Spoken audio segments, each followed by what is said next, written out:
This is the Capitol Rundown.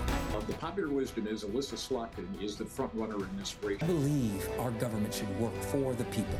We need leadership that represents us in Washington, D.C. with a proven track record. I don't think there's a single voter that's wondering who's got the most money. It's all straight ahead.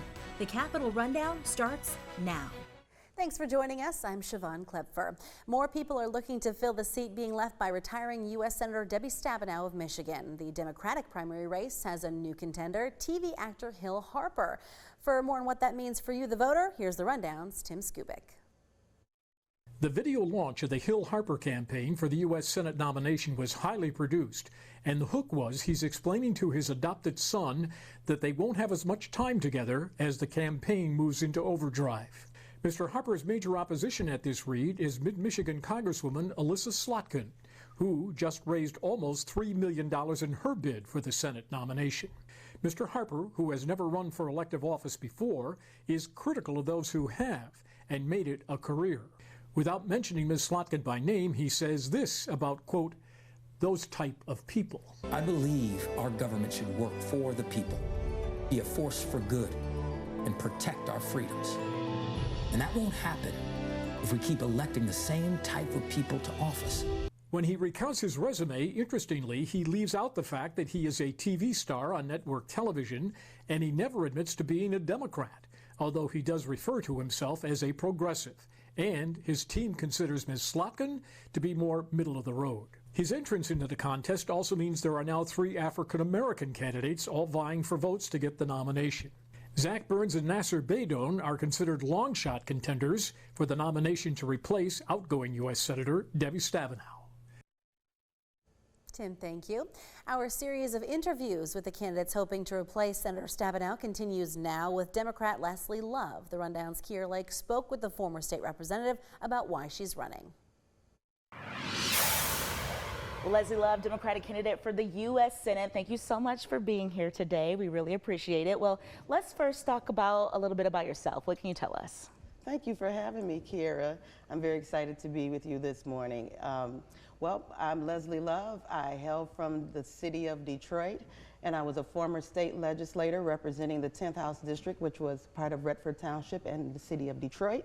I'm a former educator, professor, and union organizer. When I look at the conditions, are what I would call a humanity crisis, really, that we're facing in our state and in our nation, it draws me to want to come back and serve, to make sure that we address issues like literacy. When 5 schools out of Detroit have to sue for the right to read, when we know that we are a state that ranks 7th in the poverty level, when the middle class is eroding, there's lots of work we need to do to address those real life kitchen table issues. What issues are important to you and why? So I have several issues that are important. And my number one issue, which is very close to my heart, this is my passion project, is working with seniors in terms of nursing care and long-term care reform. Over a quarter of our population in Michigan is over 60. And with the middle class eroding, we'll see more and more people who your children will not be able to accumulate the wealth or a house or a car like their parents did. And so you could find yourself in a situation where, unfortunately, if your health declines, where you need this type of care. Secondly, is our infrastructure. As we turn to electrification and we want to have electric cars and all of that, we want to make sure we have a grid that can sustain and support the future. And also that we have broadband in rural areas where we don't have it, and so that everyone is connected to this World Wide Web. And then that we have, in terms of education, infrastructure. We need to totally reform infrastructure. There should be no student who has to go to school and it's too hot in the summer, or it's too cold in the winter, or that it's leaking or it's infested with bugs. We want to make sure that young people can go into an educational space that's conducive to learning.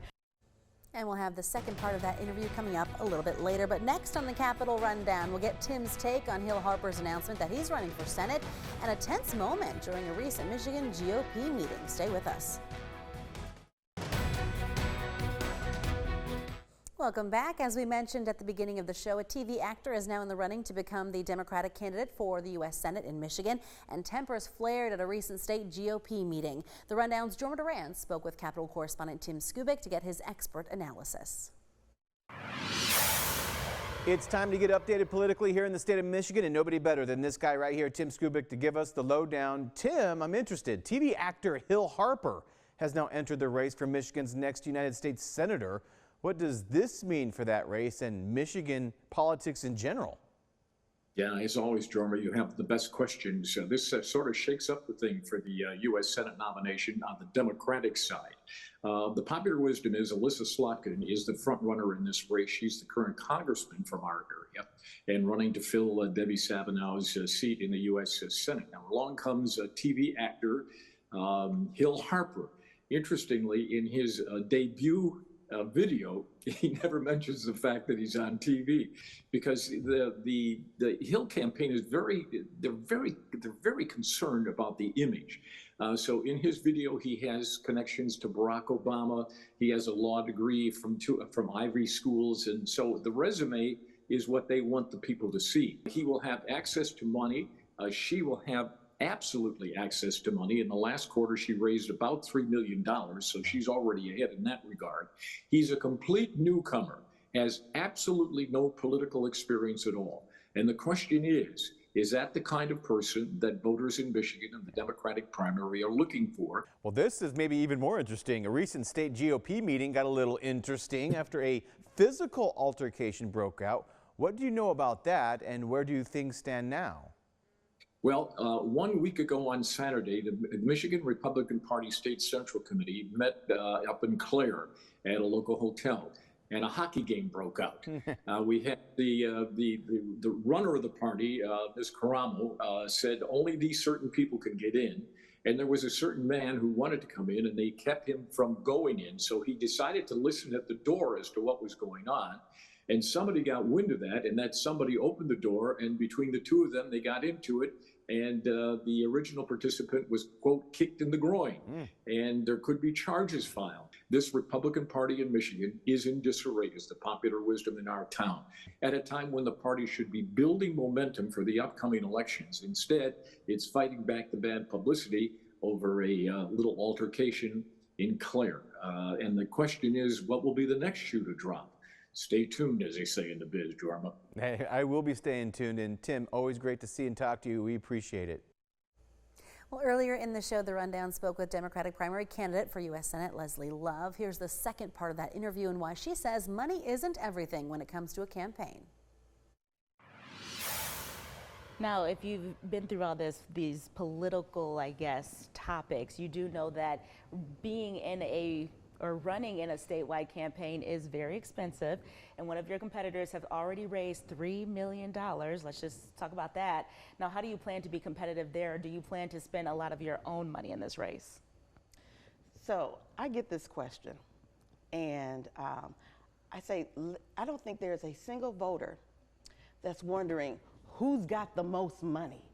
You know, this cannot be a conversation about who raised the most money. This has to be a conversation about the people and the issues that matter to people and how we will address that and try to make Michigan and this nation a better place.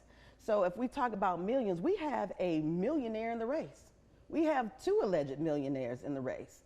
So if that's the case, you can give anybody a bag of millions and make them your next U.S. Senator, if that's where our values are. And so my question is, where as Michiganders are your values? Do you value your working class lifestyle? Do you value a quality education? Do you value an environment where you can breathe after coming out of weeks of being in the smog? Do you value clean water and having access to affordable and clean water? Do you value a person who will champion those causes? And if you do, you're voting for Leslie Love, right? So that's what I represent, and the money will come. Everything that I need to be a United States Senator will be provided at the time it is required.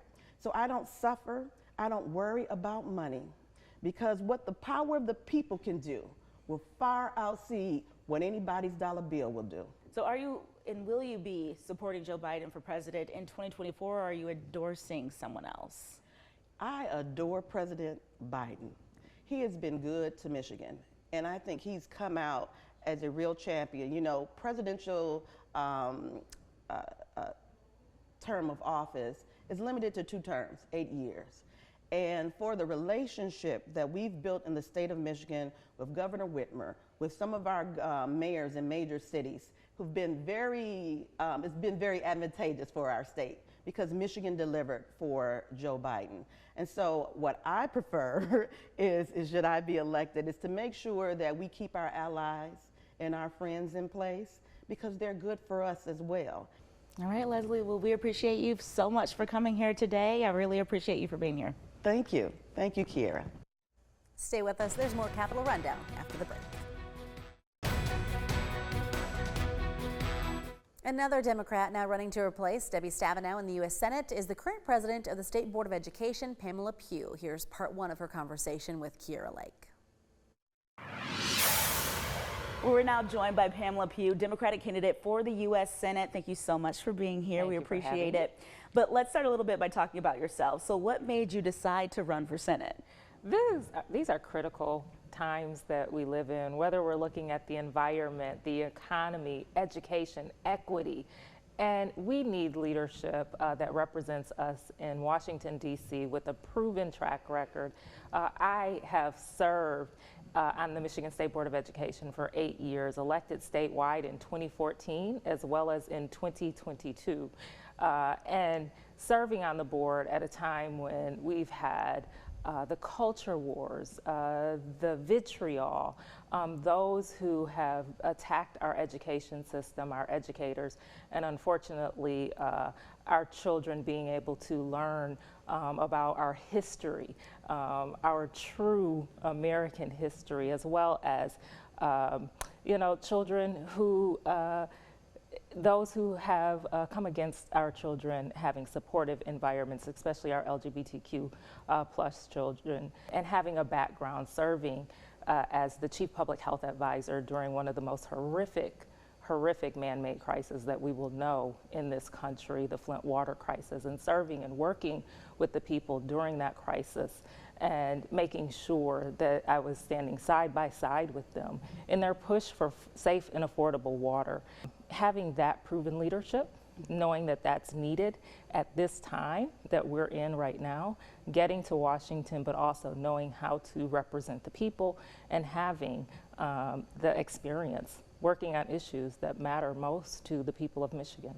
And you kind of just touched on a lot of issues there, but specifically when it comes to your platform, what issues are most important to you and why?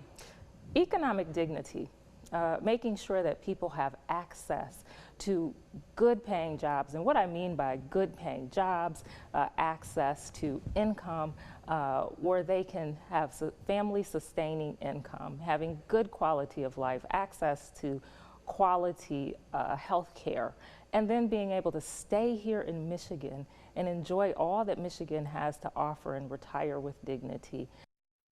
And stay with us. We'll have the second part of that interview with Pamela Pugh right after the break.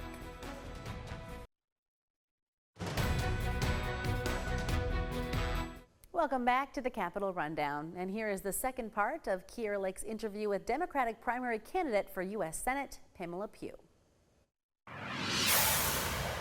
In a primary, you're running against a bunch of people who generally hold the same views as you. So what would you say that sets you apart? What beliefs make you different? I will run on my record. I will run on the fact that I've been elected statewide, not once, but 2 times. In 2014, Republicans swept the ticket. They won the gubernatorial election. They won the AG election. They won the Secretary of State election.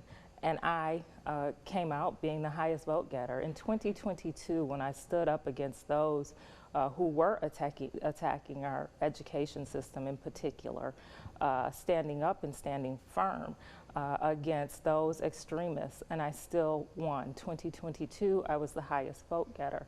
And so that sets me apart. from anyone in this race, and I will run on my record. And also, as you know, running a statewide campaign, it can get very expensive, and we do know that one of your competitors have already raised $3 million. So when it comes to you, how do you plan to be competitive on the fundraising front? Listen, this will be a grassroots campaign. I am a Black or African American woman. There have only been two since the 1700s, since the founding of this country. I know that this will be an uphill battle for me, but I am going to work hard. I will work hard to continue to build the coalitions that I've built across the state, running 2 statewide campaigns. And I know that I am qualified. Having the background that I have prepares me to run a very competitive race. Before we let you go, is there anything else that you wanted to talk about?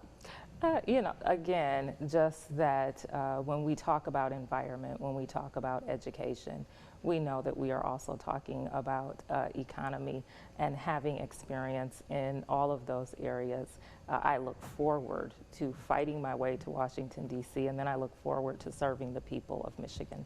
All right, well, Pamela Pugh, again, thank you so much for joining us. We appreciate it. Thank you. Stay with us. There's more Capitol Rundown when we return. Welcome back. If you are interested in getting more political news from Michigan and Washington, we've got just the thing for you. You can sign up for our Capitol Rundown newsletter. It's just 1 email each week, and you can get it by pointing your cell phone camera at the screen right now. This will take you to the sign up page, or you can head to WLNS.com/newsletter. And that's our show for this week. Thank you so much for joining us and watching the Capitol Rundown. We'll see you again next week.